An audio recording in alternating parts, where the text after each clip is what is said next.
So now let's see how we can work around with the feedback form inside of wordpress.com. So over here you can see that I have this particular page right here, and let's say in order to add in a feedback form, you need to go ahead in between two blocks right here and then click on add block.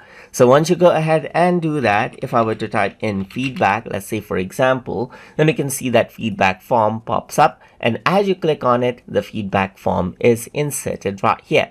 For example, over here you can see that there's the name, and let's say I don't need the email for this, and here it says how would you rate your website. You can add in numbers, or let's say for example, say it's bad right here. So it's bad, it's good, or let's say for example it's average right here, just like this. And let's say I'm going to go ahead and say it's awesome right here, just like this.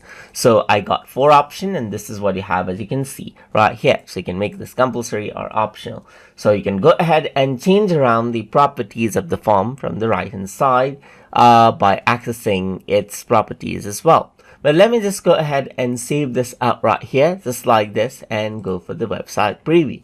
So once I go ahead and do that, you can see that I get this form right here.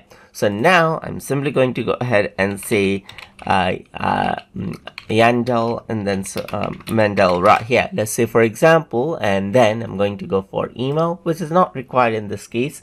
And then over here, I'm just going to say it's awesome, and I'm going to say no comments right here, just like this, and send the feedback. So once I go ahead and do that, what happens is that the feedback will be recorded just like this, as you can see right here, and then I can go around, view the form responses, and you'll be able to see this right here.